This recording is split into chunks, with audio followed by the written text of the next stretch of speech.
네, 여러분 안녕하십니까? 새벽을 깨우는 기도에 나오신 여러분 모두를 예수 그리스도의 이름으로 환영하며 축복합니다. 잠시 기도하겠습니다. 하나님 아버지 감사합니다. 이 새벽에 다시 주님 앞에 나왔습니다. 겸손히 주님의 말씀을 청취하고 그 말씀을 청종하며 사모하는 마음으로 왔사오니 주님, 이 새벽에도 새롭게 하시는 주님의 은혜를 부어 주옵소서. 주님, 우리의 영혼이 깨어나게 하시고 우리의 정신이 맑아지게 하시고 우리 속에 주님께서 주시는 정결한 마음과 또 정직한 영이 새롭게 깨어나게 하여 주옵소서. 하나님, 이 세계가 아무리 혼란스럽고 어지러울지라도 그 가운데 일하시는 하나님을 영적인 눈을 열고 볼 수 있게 하시고 영적인 귀를 열어서 하나님의 세미하게 말씀하시는 음성을 들을 수 있게 하여 주옵소서. 하나님, 우리가 이 세상의 정신으로 살지 말게 하시고 하나님의 영으로 살게 하여 주옵소서. 이 세상의 양식으로 밥으로만 사는 인생이 아니라 생명의 양식인 하나님의 말씀으로 살아가는 저희들이 되게 하여 주옵소서. 오늘 이 새벽에도 우리 발길의 등불이요 빛이 되실 주님의 말씀을 사모하여 왔사오니 주님, 우리에게 말씀을 부어주시고 우리가 어떻게 살아야 할지, 이 세상에 우리를 보내신 하나님의 뜻과 목적이 무엇인지를 온전히 분별할 수 있도록 주여 우리에게 풍성한 말씀을 더하여 주시고 참으로 하나님의 뜻이 어디 있는지 온전히 분별하며 살 수 있도록 주님 우리를 붙잡아 주옵소서. 오늘 이 새벽에도 주님 음성 듣기 원하오니 주님 친히 말씀하여 주실 줄 믿사옵고 예수 그리스도 이름으로 기도하옵나이다. 아멘.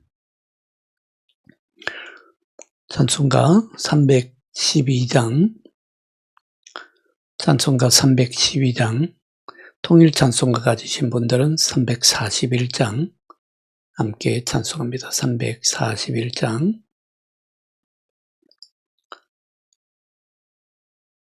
찬송가 312장입니다. 너 하나님께 이끌리어 일평생 주만 바라면 너 어려울 때 힘주시고 언제나 지켜주시리. 주 크신 사랑 믿는 자 그 반석 위에 서리라. 너 설레는 맘 가다듬고 희망 중기 기다리면서 그 은혜로신 주의 뜻과 사랑에 만족하여라.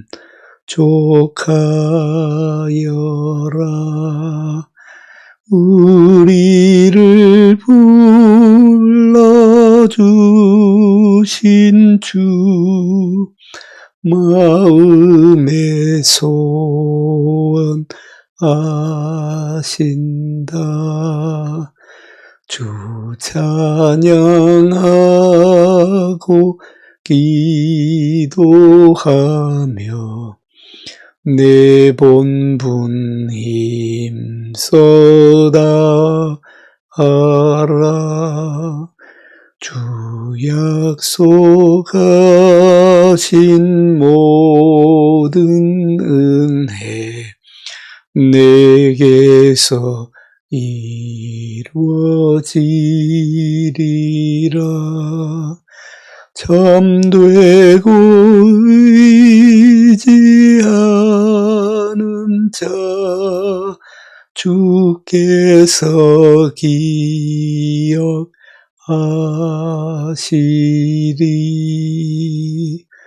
아멘.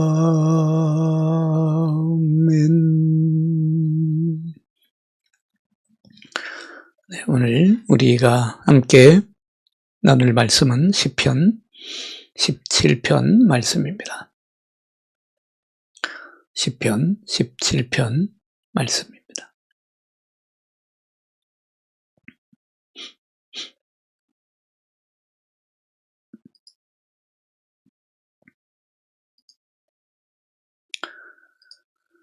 시편 17편 말씀이 되겠습니다. 제가 봉독해 드립니다. 여호와여, 의의 호소를 들으소서. 나의 울부짖음에 주의하소서. 거짓되지 아니한 입술에서 나오는 나의 기도에 귀를 기울이소서. 주께서 나를 판단하시며 주의 눈으로 공평함을 살피소서.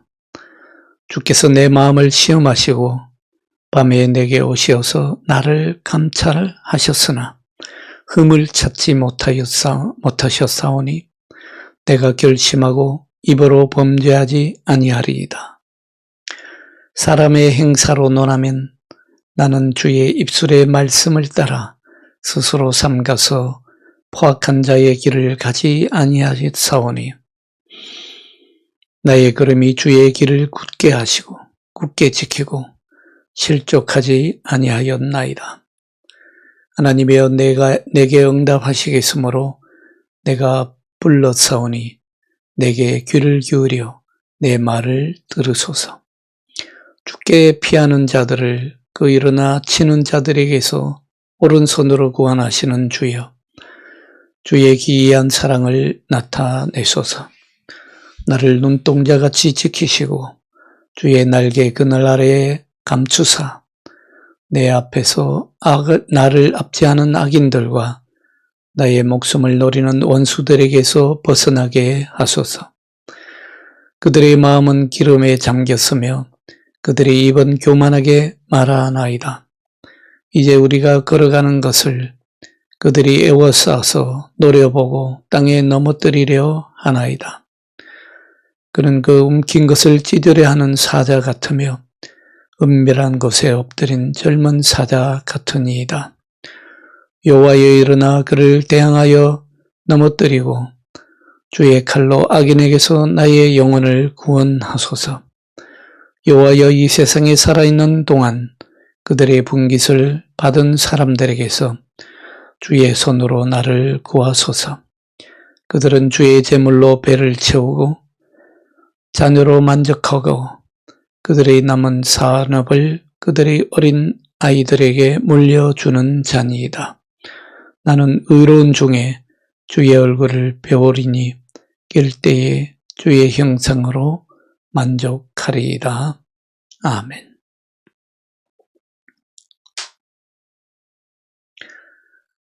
예. 우리가 하나님을 믿고 기도할 때에 하나님이 우리의 모든 기도를 다 들어주신다고 확신하고 삽니다. 그래서 예배 때에 설교 시간에 우리는 기도하면 하나님이 다 들어주신다는 말씀을 많이 듣게 됩니다. 돌이켜보면 저도 설교할 때 그런 말씀을 많이 전했던 기억이 납니다. 지치고 힘든 성도들을 위로하고 격려하고자 하는 그런 목자의 심정으로 자주 그렇게 말씀을 전한 기억이 납니다. 하나님이 기도를 들으시는 것은 분명합니다. 그러나 하나님이 기도를 들으신다는 것과 응답하신다는 것을 우리는 잘 구별하지를 못합니다. 하나님이 모든 기도를 들으시지만 그 기도에 응답하시고 또 그 기도에 언제 응답하시고 어떻게 응답하시는가 그리고 무엇을 어느 정도 응답하시는가 하는 것은 하나님이 결정하시는 일이죠. 우리가 그것을 좀 구분하면 기도 생활에 더 많은 도움이 될 뿐만 아니라 또 기도할 때에 더 적절한 기도를 할 수가 있을 것입니다. 하나님께서 기도의 응답의 방법과 때와 또 기도의 응답의 내용을 결정하시기 때문에 우리는 하나님 앞에 기도할 때에 좀 더 정직할 필요가 있습니다. 겸손해야 하죠. 하나님을 두려워할 줄 알아야 됩니다. 내가 기도하는데 하나님께서 당연히 다 들어주셔야지. 그러면 중심이 그 기도를 결정하는 결정권이 나에게 와버리죠. 그게 아니라 기도의 모든 결정권은 하나님께 있습니다. 그렇기 때문에 기도하는 사람이 무엇보다도 마음을 쏟고 또 정성을 기울여야 하는 것은 기도하기 전에 나와 하나님과의 관계가 투명한가, 이 점을 우리가 먼저 가장 점검해야 될 것입니다. 하나님 앞에서까지 자신을 속인다면 더 이상 희망이 없습니다. 하나님 앞에 기도하기 전에 자기 자신을 먼저 살피는 겸손과 정직과 거룩함이 있어야 할 것입니다. 오늘 시편 17편 1절에서 하나님이 아무 기도나 다 들어주신다고 하지 않으십니다. 하나님은 의의 기도를 들으신다라고 말씀합니다. 오늘 시편 17편 1절에 보면 여호와여 의의 호소를 들으소서, 나의 울부짖음에 주의하소서, 거짓되지 아니한 입술에서 나오는 나의 기도에 귀를 기울이소서라고 말씀합니다. 의의 기도를 하나님이 들으시고 입술에 거짓이 없는 기도를 하나님이 들으신다 하십니다. 참 우리에게는 부담되는 말입니다. 어려운 말입니다. 내가 도대체 어떻게 의의 기도를 드릴 수 있고 내 입술에 거짓이 없는 기도를 어떻게 하나님 앞에 드릴 수 있겠는가? 내 양심이 하나님 앞에 먼저 의로워야 할 텐데 쉽지 않은 일입니다. 하나님 앞에서 진지하게 자신을 성찰하지 않으면 귀에 잘 들어오기 어려운 말씀입니다. 그러나 하나님은 분명히 말씀하십니다.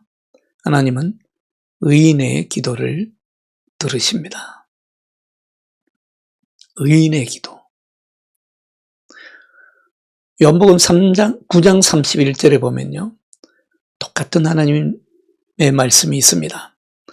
하나님이 죄인의 말을 듣지 아니하시고 경건하여 그의 뜻대로 행하는 자의 말은 들으시는 줄을 우리가 아나이다.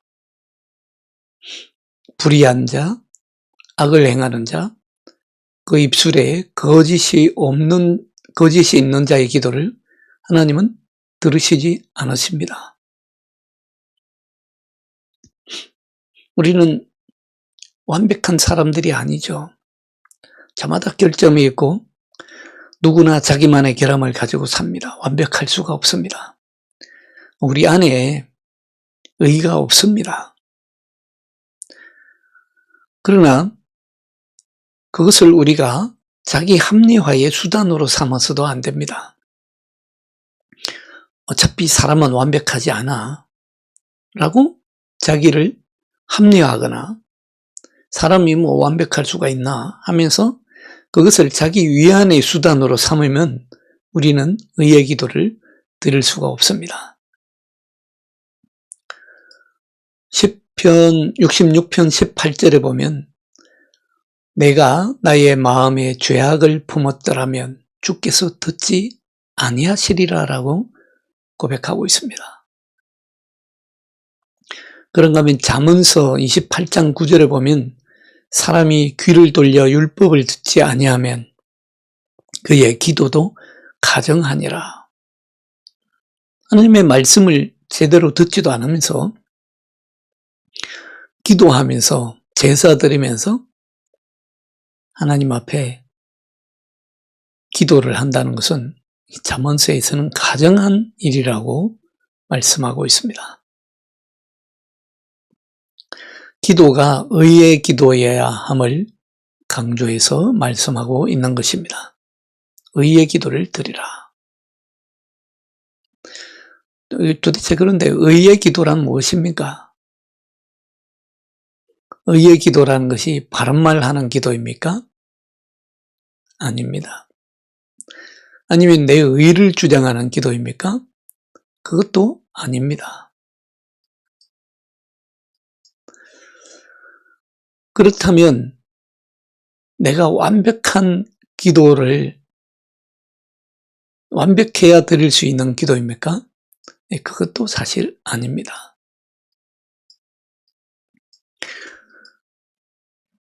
내가 의의 기도를 드리기 위해서는 예수 그리스도의 십자가의 은혜로 내가 먼저 의롭다함을 얻어야 합니다. 그래서 예수님께서 오신 것이죠. 예수님이 나를 대신해서 십자가를 지시고 나의 죄는 주님께서 지시고 주님의 의를 나의 것으로 주셨기 때문에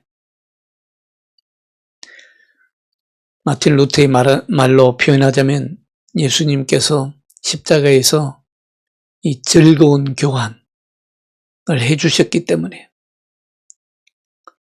주님의 의를 나의 것으로 만드시고 나의 죄를 주님의 것으로 만드시는 이 즐거운 교환이 일어났기 때문에 우리는 의롭다함을 값없이 의롭다함을 얻었다는 것입니다.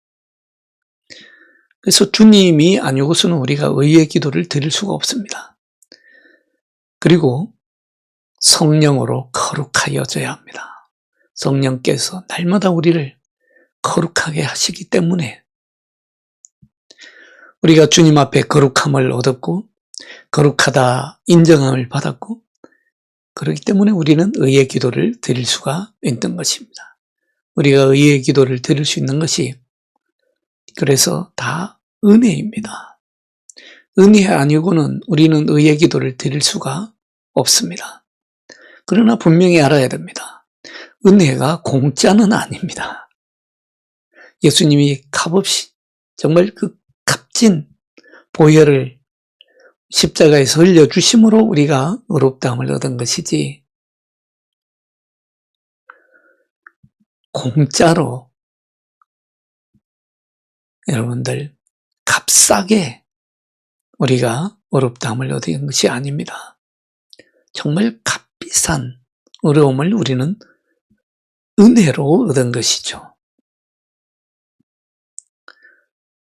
그런가 하면 여러분 성령으로 성령께서 날마다 우리를 거룩하게 하시고 더 거룩하게 하시고 더 충만하게 거룩하게 하시고 성령께서 우리에게 거룩한 삶을 살 수 있도록 해주시기 때문에 우리가 의의 기도를 드릴 수 있는 것입니다. 그래서 예수님의 의를 우리가 은혜로 정말 우리의 공로가 아니라 은혜로 의롭다함을 얻었다면 반드시 성령께서 거룩하게 하시는 삶의 열매가 나타나게 되어 있는 것입니다. 그래서 의의 기도를 드리는 사람 반드시 삶에서 열매가 나타나게 되어 있습니다.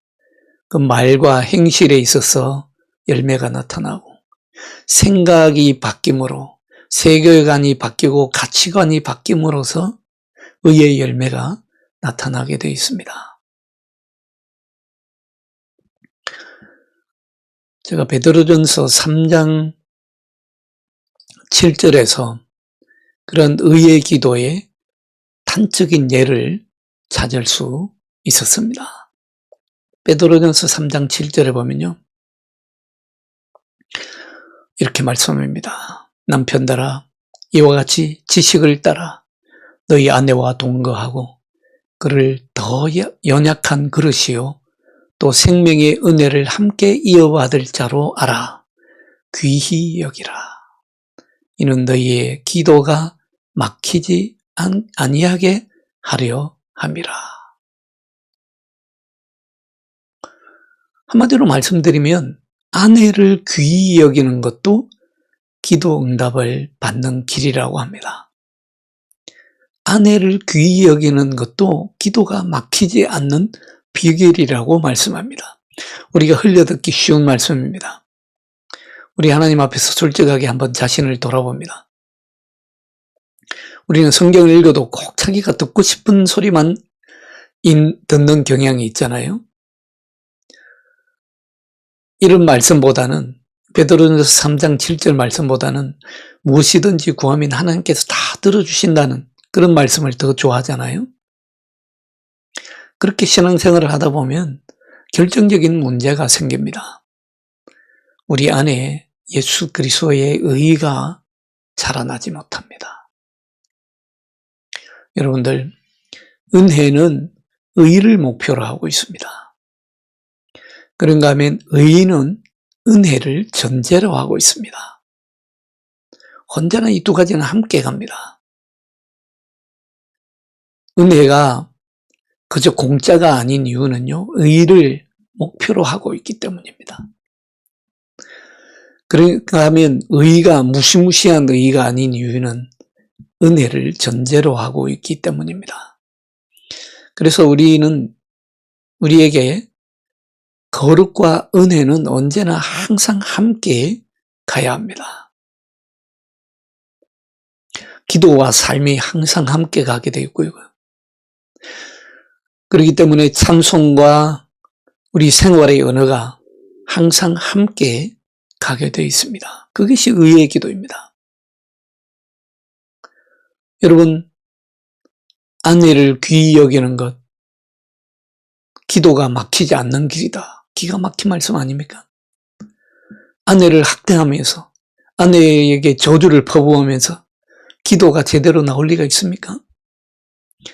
꼭 아내에게만 해당되는 말씀이 아니지요. 내 가정의 자녀, 부모, 형제, 자매들, 회사 동료들, 학교 친구들, 내 이웃들, 내가 만나는 모든 사람에게 해당되는 말씀으로 받아야 하지 않겠어요? 그들 모두가 주님께서 우리에게 주신 생명의 은혜를 함께 이어받을 사람들 아닙니까? 그런 사람들을 내 마음대로 판단하고 정죄하고 존귀히 여기지 않으면서 그런 사람들을 핍박하고 험담하고 모함하고 욕하면서 기도가 제대로 될 리가 있겠습니까? 그러면서 기도가 응답받기를 원할 수가 있겠습니까? 기도가 제대로 나올 리가 없죠. 기도가 막힐 수밖에 없습니다. 기도가 막히는데 어떻게 기도의 응답을 받기를 기대할 수 있습니까? 만약에 그렇게 하고도 기도할 수 있다고 생각하고 기도에 하나님의 내 기도를 들어주시리라고 기대한다면 그런 사람에게는 하나님의 의의가 없습니다. 성경에는 그런 사람을 가리켜서 오히려 양심에 화인 맞은 사람이라고 합니다. 우리의 판단 자체를 하나님께 맡겨두어야 합니다. 이 사람은 이래서 안 되고 저 사람은 저래서 안 되고 내 판단을 스스로 내리는 것을 우리는 포기해야 합니다. 포기해야 합니다. 하나님 앞에 나의 거룩함을 돌아보지 않고서 섣불리 하나님 앞에 나아가서 우리는 기도할 수 없는 일입니다. 내 입에, 내 귀에, 내 생각에 세례를 먼저 받고 난 다음에 하나님 앞에 나가서 기도가 반드시 내가 무슨 기도를 하든 하나님께서 다 들어주시리라는 그런 확신으로 기도할 수 있는 것이죠. 예수님께서 이 땅에 오셔서 가신 길은 좁은 길이었습니다. 언제나 하나님 보시기에 정결하고 또 거룩하고 의로운 길이었습니다.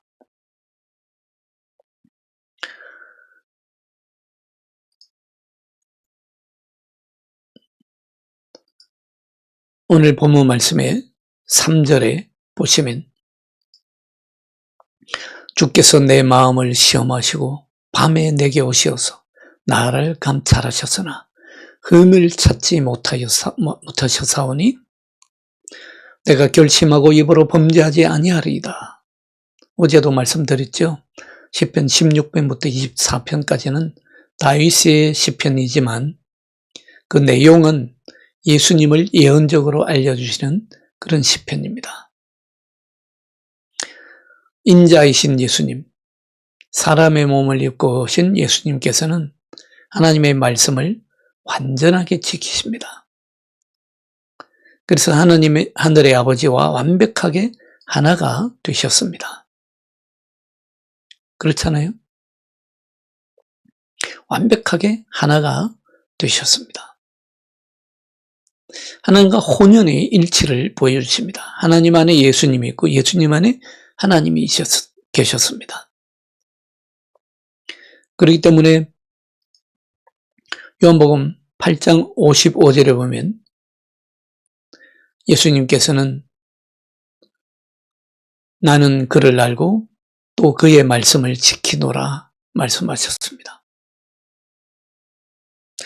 예수님은 하나님과 완전한 연합을 이루셨기 때문에 혼자이셨던 적이 한 번도 없습니다. 예수님이 직접 말씀하셨죠. 요한복음 8장 16절 말씀입니다. 만일 내가 판단하여도 내 판단이 참되니 이는 내가 혼자 있는 것이 아니요 나를 보내신 이가 나와 함께 계심이라. 그런가 하면 요한복음 8장 29절에 보면요. 나를 보내신 이가 나와 함께 하시도다. 나는 항상 그가 기뻐하시는 일을 행함으로 나를 혼자 두지 아니하셨느니라 라고 말씀합니다. 그런가 하면 예수님은 이 땅에 오셨기 때문에 인간으로 이 땅에 오셨기 때문에 예수님이 지상에 계실 당시에는 아무도 판단하지 않으셨습니다. 요한복음 8장 15절에 보면 너희는 육체를 따라 판단하나 나는 아무도 판단하지 아니하노라 말씀합니다. 어떤 일을 판단해야 할 경우가 생겨도 예수님은 그 일을 전적으로 하나님 아버지께 맡기셨습니다.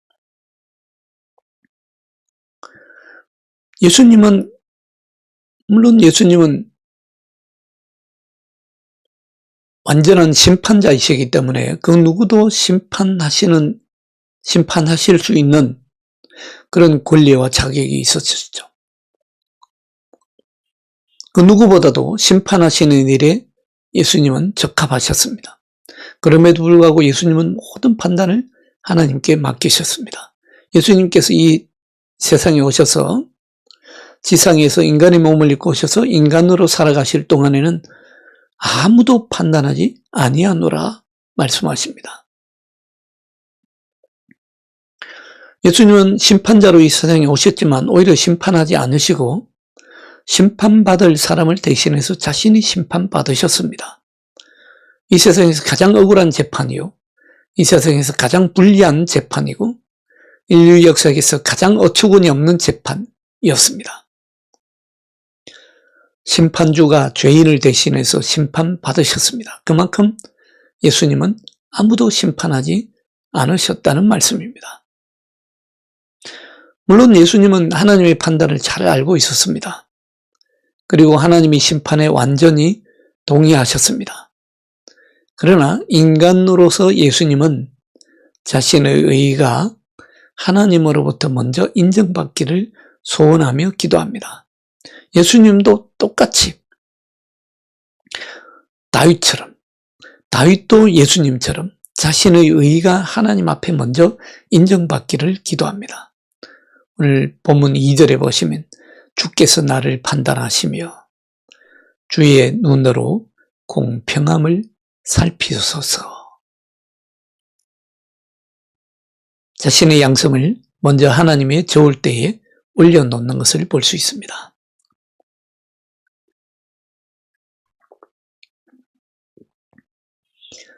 그런가 하면 그리스도께서는 마음속의 생각과 또 입에서 나오는 말씀이 완전히 일치하는 것을 볼 수 있습니다.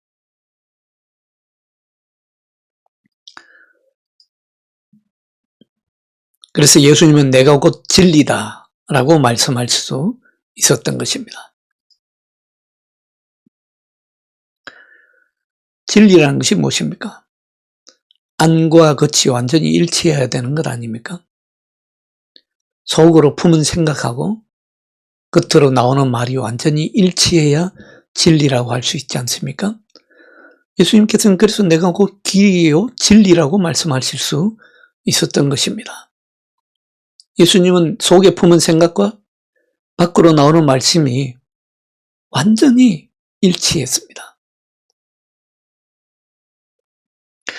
우리도 진리이신 예수님을 따라간다고 할 때에 진리의 길을 걷게 된다고 할 때에 우리의 기도와 우리의 사람들 사이에서 우리가 하는 말이 일치해야 됩니다.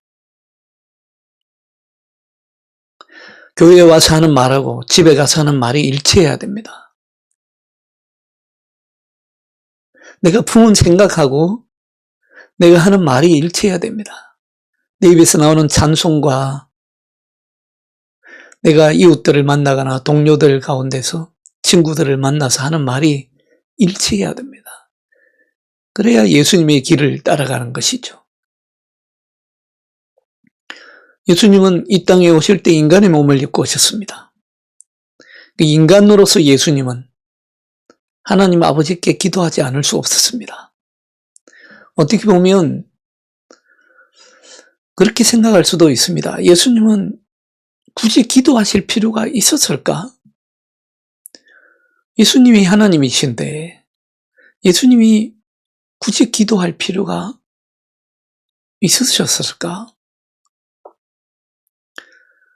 예수님은 새벽 미명에 깨어서 새벽에 기도하시고 한적한 곳에 가셔서 기도하시고 감람산에 가서 기도하시고 예루살렘을 보면서 우시면서 기도하시고 주기도문을 만드셔가지고 우리에게 기도의 모범 답안도 만들어 주셨습니다. 예수님은 늘 기도하셨습니다. 예수님이 하나님이시고 예수님은 하나님과 하나이신데 하나님의 뜻을 이미 다 알고 계신데 예수님께서 뭐하러 기도하십니까? 그러나 예수님도 우리 인간과 똑같은 몸을 입고 오셨고 인간으로 오셨기 때문에 인간 되신 예수님도 하나님 앞에 기도할 필요가 있었던 것입니다. 그래서 우리에게 기도의 모범을 보여주신 것이죠.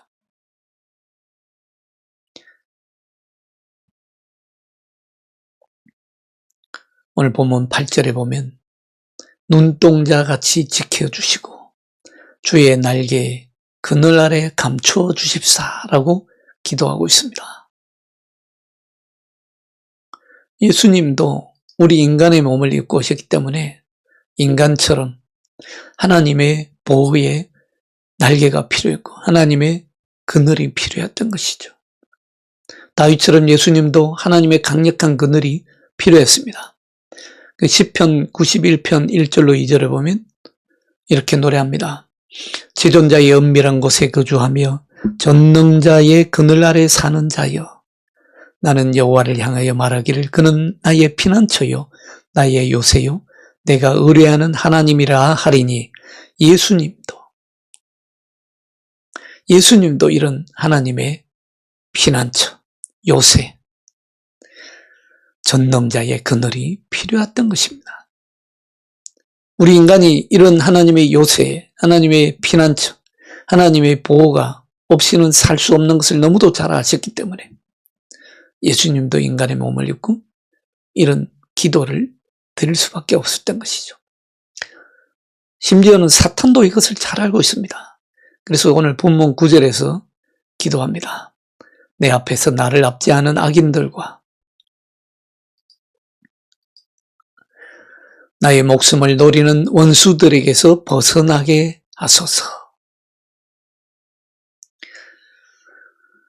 하나님 없는 자들의 우두머리고 지도자인 마귀는, 이 두목인 마귀는 하나님의 길을 가리는 사람들과 하나님의 사명을 깨닫고 실천하려는 사람들을 적대시합니다. 핍박합니다. 대적합니다.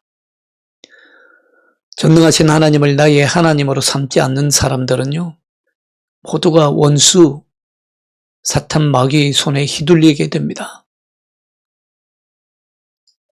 오늘 10절 하반절의 말씀을 보십시오. 그들의 마음은 기름에 잠겼으며 그들의 입은 교만하게 말하나이다. 사탄은 언제나 하나님을 두려워할 줄 아는 사람들을 적대시하는 그런 사람들을 동원하고 사용해 왔습니다. 그랬습니다. 다윗은 그런 경험을 수도 없이 겪었습니다. 다윗을 죽이려고 했던 사람들이 한둘이 아니었습니다.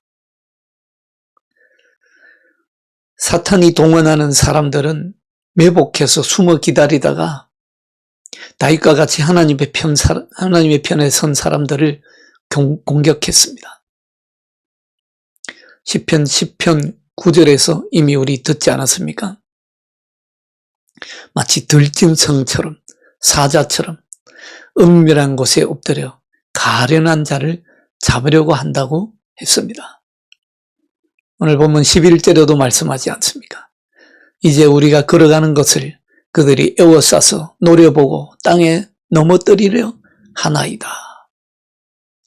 오늘날로 말하자면 베드로전서 5장 8절에서 말씀하시는 것처럼 마귀가 우는 사자같이 두루다니며 삼킬 자를 찾고 있는 것입니다.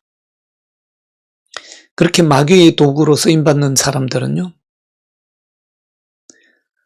하나님의 편에 선 사람들을 대적할 뿐만 아니라 예수님도 모함하고 대적합니다. 그들은 예수님을 욕하고 예수님을 십자가에 못 박으라고 고함쳤습니다. 오늘 본문의 13절로서 15절에 보면 다윗은 자신의 기도를 마무리하면서 하나님의 도움을 구합니다. 원수들을 이기시고 하나님을 두려워할 줄 아는 사람들을 구원해 주실 것을 간구합니다. 예수님도 이 땅에 오셔서요, 핍박받는 상황에서도 하나님의 구원을 간구하셨을 뿐만 아니라 핍박받는 사람들을 위한 중보의 기도를 늘 그치지 않았습니다. 여러분들, 하나님이 반드시 들으시는 기도 가운데 하나가 중보 기도입니다. 나를 위한 기도보다도 핍박받는 사람들, 연약한 사람들, 소외받는 사람들, 가난한 사람들, 궁지에 모인 사람들, 의를 위해서 고난을 받는 사람들, 그런 사람들을 위해서 중보 기도하는 것을 하나님께서는 반드시 들으십니다. 시편 22편 19절 22절에서 이렇게 노래하지 않습니까? 여호와여 멀리하지 마옵소서. 나의 힘이시여 속히 나를 도우소서. 내 생명을 칼에서 건지시며 내 유일한 것을 개의 세력에서 구하소서. 나를 사자의 입에서 구하소서. 주께서 내게 응답하시고 들소의 불에서 구원하셨나이다. 예수님은 늘 중보의 기도를 그치지 않으셨습니다. 예수님은 자신의 원수들을 심판해 주십사고 그러나 예수님은 중보의 기도를 들으셨지만 자신의 원수들을 심판해 주십사고 기도하지는 않았습니다. 다윗에게 있어서 구원은 아주 적절한 때에 하나님께서 개입하셔서 심판을 통해 이루셨습니다. 오늘 본문 13절에도 보면 여호와여 일어나 그를 대항하여 넘어뜨리시고 주의 칼로 악인에게서 나의 영혼을 구원하소서.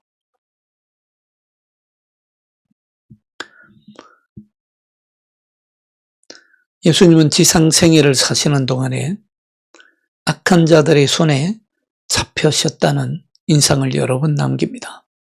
그러나 예수님이 십자가를 지셨을 때에 모든 것이 완전히 달라집니다. 십자가를 지신 후에 곧바로 예수님은 그런 악한 자들의 손과 지상 원수들의 손에서 벗어나십니다. 오늘 본문 14절에 보면요, 사탄의 도구로 사용된 사람들을 가리켜서 이 세상에 살아있는 동안에 그들의 분깃을 이미 받은 사람들이라고 부릅니다. 자신의 분깃을 이미 다 받은 사람이라고 말합니다. 심지어는요, 그들은 주의 재물로 배를 채우고 자녀로 만족하고 그들의 남은 산업을 그들의 어린 아이들에게 물려주는 자들이라고 합니다. 그러니 여러분, 세상에서 잘 되는 것이 다 잘 되는 것이라고 본다면 우리는 하나님 앞에서 큰 착각을 하고 있는지도 모릅니다. 세상에서 잘 되는 것이 우리 영혼이 다 잘 되는 것은 아닙니다. 그래서 결국은 어떻습니까? 요한일서 2장 17절에 보면요, 이 세상도 그 정욕도 지나가되 오직 여호와의 뜻을 행하는 자는 영원히 거하느니라.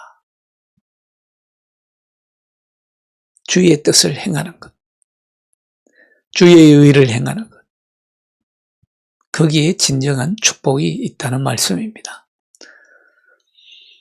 예수님도 비유로 말씀하시지 않았습니까? 거지 나사로를 멸시했던 부자에게 말씀하셨습니다. 누가복음 16장 25절에 보면 너는 살았을 때에 좋은 것을 받았고 나사로는 고난을 받았으니 이것을 기억하라. 이제 그는 여기서 위로를 받고 너는 괴로움을 받느니라. 이것이 의의 기도의 한 단편입니다. 우리가 이 세상에서 의의 기도를 드리는 것, 그것이 가장 복된 일입니다. 오늘 시편 17편은요, 우리가 이 세상에서 살아가면서 결국 우리의 인생을 결정짓는 것이 무엇인지를 분명히 말씀해 줍니다. 그것은 의의 기도를 드리는 것입니다. 의의 기도를 드리는 사람에게 주어지는 축복의 약속이 있습니다. 시편 16편 11절에 보면요, 주께서 생명의 길을 내게 보이시리니 주의 앞에는 충만한 기쁨이 있고 주의 오른쪽에는 영원한 즐거움이 있나이다. 참으로 귀한 축복의 말씀 아닙니까? 그런가 하면 신약 성경에서 요한 1서 3장 2절에는 이렇게 말씀합니다. 사랑하는 자들아, 우리가 지금은 하나님의 자녀라. 장래에 어떻게 될지는 아직 나타나지 아니하였으나 그가 나타나시면 우리가 그와 같을 줄을 아는 것은 그의 참모습 그대로 볼 것이기 때문이니. 지금은 비록 우리가 이 세상에서 하나님의 자녀로 살지만 하나님의 자녀로 살면서 여러 가지 고난과 고통도 당할 수 있고 시험과 시련도 당할 수 있고 유혹도 당할 수 있고, 그렇지만 장래에 우리가 하나님의 품에서 눈을 뜨게 될 때에는 어떻게 된다고 했습니까? 하나님처럼 하나님과 같을 줄을 아나니,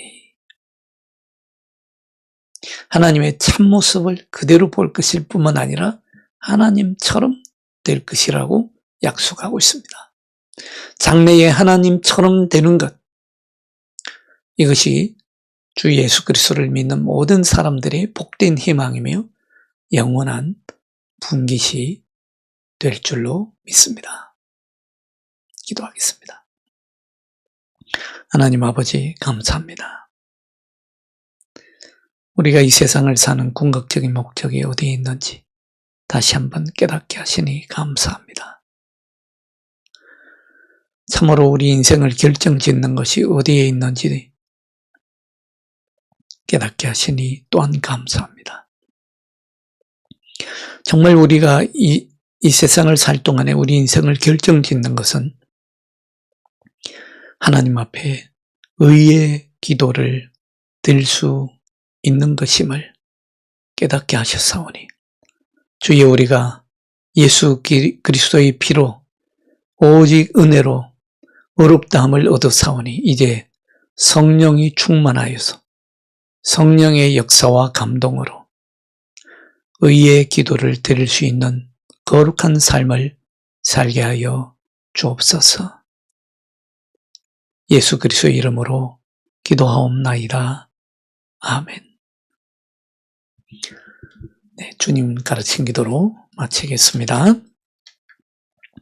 하늘에 계신 우리 아버지, 아버지의 이름을 거룩하게 하시며 아버지의 나라가 오게 하시며 아버지의 뜻이 하늘에서와 같이 땅에서도 이루어지게 하소서.